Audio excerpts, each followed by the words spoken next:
शिव विभूति महिमा वर्णन। सनत कुमार बोले, हे गणाधिपति, शिव और उमा की विभूतियों का वर्णन मुझसे कीजिए, क्योंकि तुम परस्पर सब जानने वाले हो। नंदिकेश्वर बोले, हे ब्रह्मपुत्र सनत कुमार, मैं तुमसे उमा शंकर की विभूति को कहता हूँ, सो सुनो।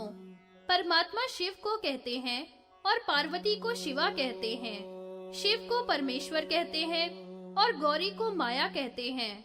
शंकर को पुरुष कहते हैं तथा गौरी को प्रकृति।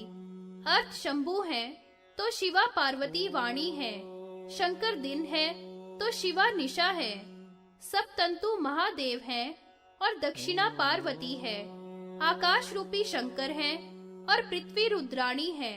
समुद्र रुद्र है तो बेला उमा है। वृक्ष शूल पाणी है तो लता पार्वती देवी है। ब्रह्मा हर है तो पार्वती ही सावित्री है। विष्णु महेश्वर है तो लक्ष्मी भवानी है। इंद्र महादेव है तो शची शैल कुमारी है। अग्नि रूप शिव है तो स्वाहा रूप पार्वती है। यम शिव है तो उनकी प्रिया गिरी पुत्री है। वरुण भगवान रुद्र है तो गौरी सर्वार्थ दायिनी है। वायु चंद्रशेखर तो शिवा उनकी मनोरमा स्त्री है। चंद्रशेखर यदि चंद्रमा है तो रुद्राणी रोहिणी है। सूर्य यदि शिव है तो कांता उमा देवी है। षडानन शिव है तो देवसेना उनकी प्रिया शिवा है।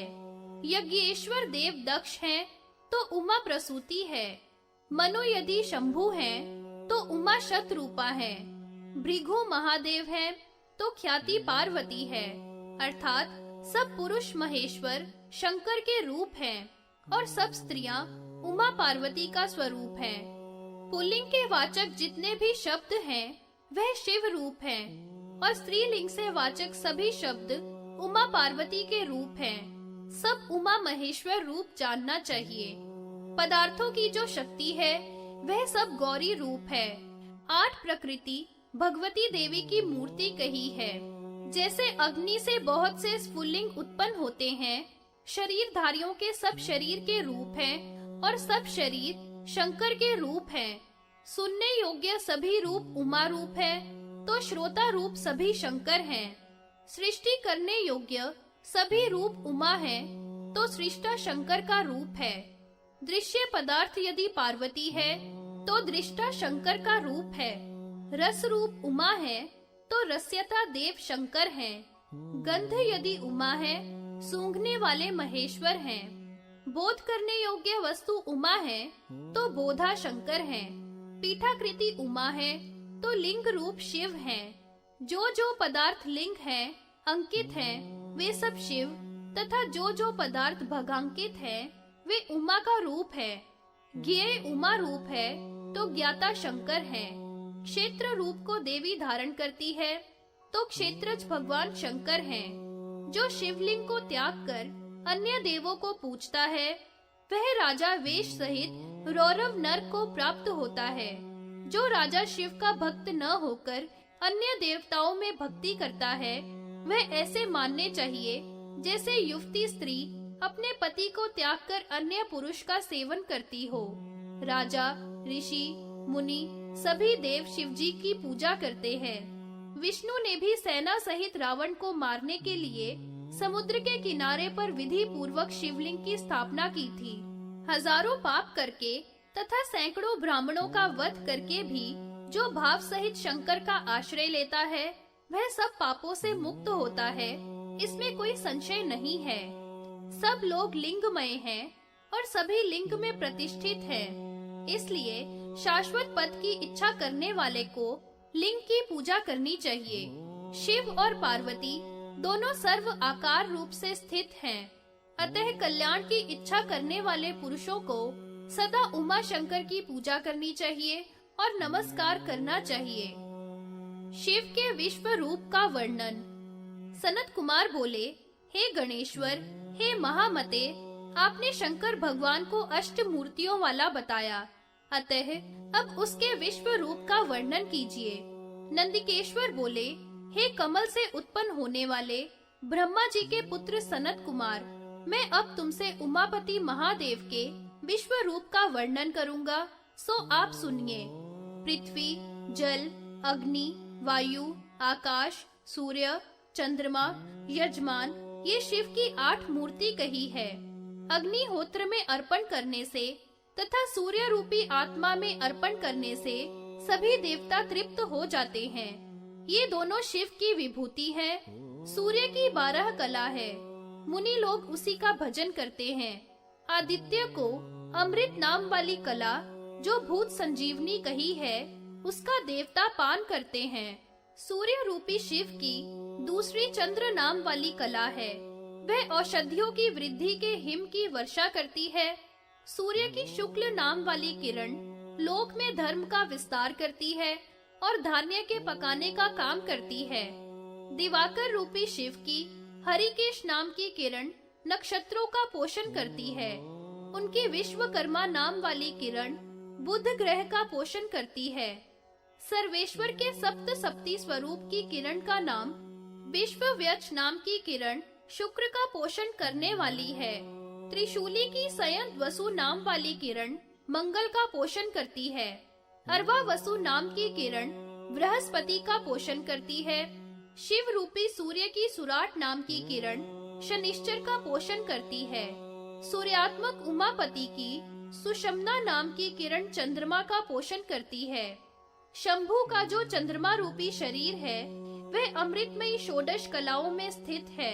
उसकी सब प्राणियों के शरीर में सोम नाम की मूर्ति उत्तम है, जो देवताओं और पितृगणों को सुधा के द्वारा पोषण करती है। सोम नाम की वह मूर्ति भवानी का स्वरूप है। वह संसार में जल और औषधियों के पति भाव से स्थित है। यजमान नाम वाली शिव की मूर्ति दिन रात हव्य के द्वारा दोनों का तथा कव्यों के द्वारा पितृईश्वरों का पोषण करती है। यही यजमान नाम की मूर्ति वृद्धि के द्वारा जगत का पालन करती है। वही मूर्ति नदी, नाले तथा समुद्रों आदि में व्याप्त है। समस्त जीवों को जीवाने वाली, भूतों को पवित्र करने वाली, अंबिका के प्राणों में स्थित जलमयी वह मूर्ति सर्वत्र स्थित है। ब्राह्मण में भीतर और बाहर स्थित पावक रूपी मूर्ति शिव की ही है। विद्वानों ने इसके 49 भेद कहे हैं। प्राणियों के शरीर में स्थित जो शिव की मूर्ति है, वह वायु रूप मूर्ति है, जो प्राण अपान आदि अनेक प्रकार के भेद कहे हैं। शंभु की विश्वंभरा नाम की मूर्ति चराचर सब भूतों को धारण करने वाली है। चराचर सब भूतों के शरीर पंचभूत जो भगवान के रूप हैं, उन्हीं के द्वारा निर्मित हैं। पांचों भूत, चंद्रमा, सूर्य और 8वीं यजमान नाम वाली ये 8 मूर्ति शिव की है। चराचर सब शरीरों में 8 मूर्ति स्थित है। यज्ञ में दीक्षित ब्राह्मण को विद्वान आत्मा रूप से कहते हैं। कल्याण देने वाले शंकर भगवान की यह यजमान नाम वाली मूर्ति कल्याण चाहने वाले मनुष्यों को सदा वंदनीय है, क्योंकि ये कल्याण की एकमात्र हेतु है। शिव की 8 मूर्तियों की महिमा का वर्णन। सनत कुमार बोले, हे नंदी, 8 मूर्ति वाले महेश की महिमा को फिर और भी वर्णन कीजिए। नंदिकेश्वर बोले, जो जगत को व्याप्त करके स्थित है, ऐसी अष्टमूर्ति शिव महिमा को मैं तुम्हारे प्रति वर्णन करूंगा। चर और अचर भूतों को धारण करने वाला शर्वदेव उसे कहा है। उस शर्व की पत्नी विकेशी कही है। उसका पुत्र अंगारक यानी मंगल है। वेदवादियों ने भव उसे कहा है। उसकी पत्नी को उमा कहते हैं तथा पुत्र शुक्र कहा है। वन ही स्वरूप भगवान शिव हैं। उन्हें पशुपति कहा गया है। उनकी पत्नी को स्वाहा कहते हैं। उनका पुत्र षटमुख नाम से कहा है, जो समस्त भुवनों में व्याप्त है। पवन आत्मा भगवान को ईशान कहते हैं। ईशान की पत्नी को शिवा नाम वाली कहा है। उनका पुत्र मनोजक कहा है। आकाशात्मा जो शिव का रूप है, उसे भीम कहा है। दशों दिशाएं उनकी पति रूप देवियां हैं। सूर्यात्मा भगवान देव उन ईश्वर के सर्ग हैं और सूर्य स्वरूप को रुद्र कहा है। सुरवचला उसकी देवी है तथा पुत्र शनिश्चर है। सोमात्मक रूप को महादेव नाम से कहा गया है। उनकी पत्नी रोहिणी है। और पुत्र को बुध कहा है। यजमान स्वरूप है उसे विद्वानों ने उग्र कहा है, तथा कुछ दूसरे विद्वान उसी रूप को ईशान भी कहते हैं।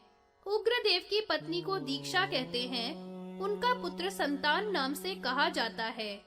देहधारियों के शरीर में जो कठिनता या कठोरता है, वह भगवान का पार्थिव भाग जानना चाहिए। तत्ववेताओं ने सब देहधारियों के शरीर में पशुपति की मूर्ति जो वायु है, वह शिव का रूप है। शरीर में जो शोभा स्थान है, वह ईशान का रूप है। शरीर में नेत्र आदि का जो तेज है, वह भीम की मूर्ति जाननी चाहिए। सर्वभूतों का जो चंद्र रूप मन है, वह रुद्र का स्वरूप जानना चाहिए। यजमान का जो स्वरूप है, महादेव की मूर्ति जानना चाहिए। 14 योनियों में उत्पन्न प्राणियों को उग्र मूर्ति जानना चाहिए। ऋषि लोग अष्टमूर्तिमय शिव को कहते हैं। अन्य लोग सप्तमूर्तिमय कहकर उसकी 8वीं मूर्ति सब भूतों में व्याप्त आत्मा को बताते हैं। जिस पुरुष ने अष्ट मूर्तियों की आराधना की हो, उसने सबका उपकार किया तथा अभय प्रदान किया। अष्ट मूर्ति का आराधन और अर्चन सर्वोपकारमय और सर्व अनुग्रहमय है, इसमें संशय नहीं है। अतः शिव की आराधना करने वाले पुरुष को सबके लिए अभय प्रदान करना चाहिए।